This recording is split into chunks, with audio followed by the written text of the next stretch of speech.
Nessa aula 7, nós vamos continuar abordando sobre as relações étnico-raciais e sobre essa formação cultural do Brasil, né? Então, tornando a afirmar aqui, né, que o Brasil ele é um país, vamos dizer assim, formado por uma miscigenação, por uma mistura de povos, né, de culturas de diferentes etnias, né? Então, a gente pode citar novamente aqui os indígenas, os africanos, os europeus, né? Com os portugueses, os espanhóis e também os holandeses, né? Então, isso constitui um rico mosaico cultural. E é importante ressaltar que não houve nada pacífico, né? A gente sabe que sempre foi uma luta entre esses grupos. Esses diversos grupos, eles se relacionaram de maneiras diferentes. Então, marcando a dominação e a resistência. E cada matriz étnica contribuiu significativamente para a constituição da identidade brasileira que a gente conhece hoje, que a gente tem hoje. Vamos falar aqui sobre a contribuição indígena, né? Então, a cultura indígena, o que ela traz? Primeiro, ela traz a questão do conhecimento de sobrevivência, né? Os indígenas ensinaram aos portugueses as primeiras formas de sobreviver na selva. Então, como que a gente lida com os animais, com as situações perigosas, na questão do clima, tudo isso, né?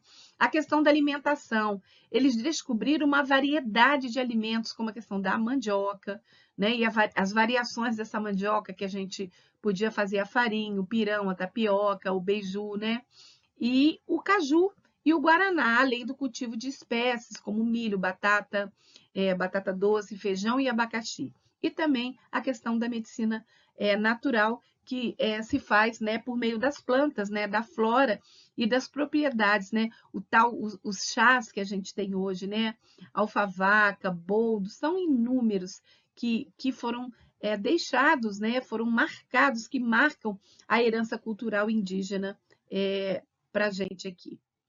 Na herança portuguesa, a gente tem as festas populares, né, a questão do carnaval e as festas juninas, que chegaram ao Brasil por intermédio dos portugueses, né? Além de outras festas populares que têm raízes portuguesas, como no caso da festa do Divino, a farra do boi, a folia de reis. Os folclores e as danças, né? O folclore brasileiro, ele incorporou seres mágicos do imaginário português, como o bicho-papão, a cúcula, o lobisomem, né? Que estão, inclusive, presentes na literatura brasileira em muitos livros, né? E muitas histórias. Diversas danças brasileiras também vieram de Portugal, como o maracatu, o fandango e a carinha verde. E a gastronomia, né? Muitos pratos hoje considerados típicos da gastronomia brasileira, eles foram adaptados da culinária portuguesa, como é o caso da feijoada, né?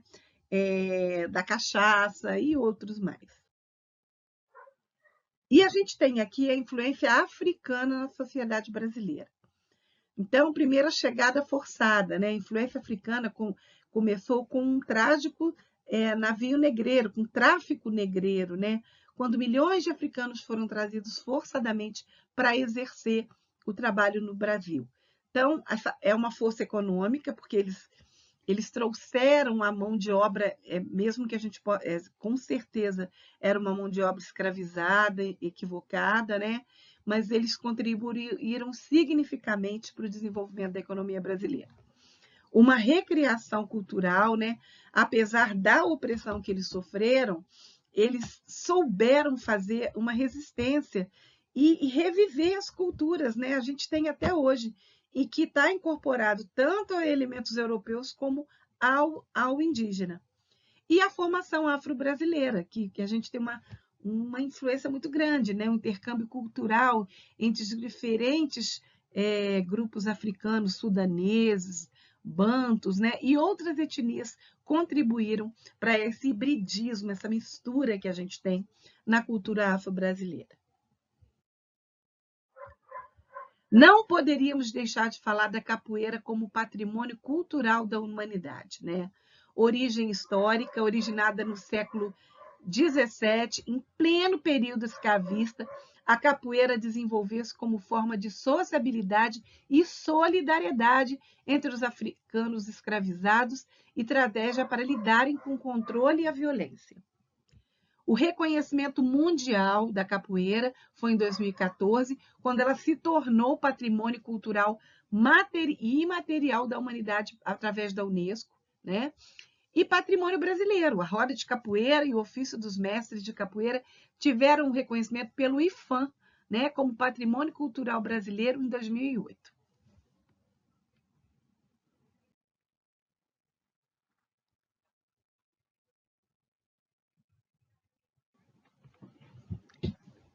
Aqui a gente tem a Lei 10.639 de 2003, já citada anteriormente, né, que fala sobre a educação étnico-racial.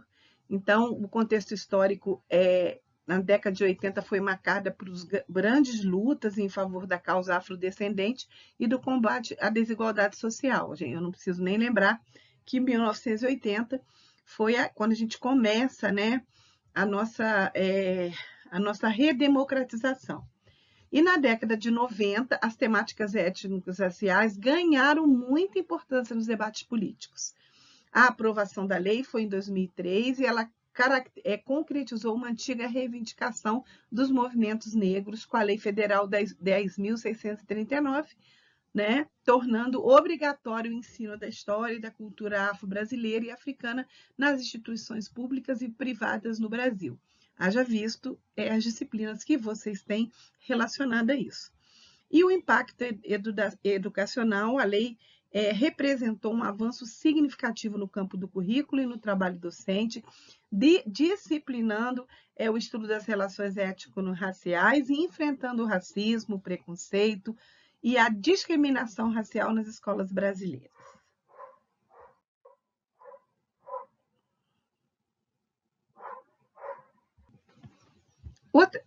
Outra lei importante é a Lei 11.645 de 2008, que também obriga essa inclusão da cultura indígena, né? Então, a pressão dos movimentos, após pressão dos movimentos indígenas e indigenistas no Brasil, obtém-se a aprovação dessa lei, né? O direito à diversidade, a inclusão da experiência indígena no ensino é um direito dos indígenas e também dos não indígenas. E a alteração da LDB, ela foi alterada para incluir o estudo da história e da cultura indígena. É um ensino obrigatório, tornou-se obrigatório tanto o estudo da cultura afrodescendente como indígena em todos os estabelecimentos de educação no Brasil. Abordagens da cultura afro-brasileira no ensino. A gente tem uma valorização histórica, né? Ao selecionar temas que apresentem valorização das lutas dos negros no Brasil e no mundo, muitas expressões culturais, ao abordar diferentes modos de vida, cultura e formas de sobrevivência, e as contribuições sociais, que é destacar as contribuições para a política e economia brasileira.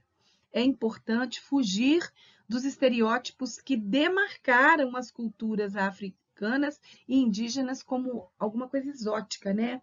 Através do ensino, tanto da cultura indígena como da africana, é fundamental destacar a formação dos quilombos e das comunidades quilombolas no passado e na atualidade, no mundo de hoje, né? Além de abordar todo o movimento de resistência dos negros no Brasil.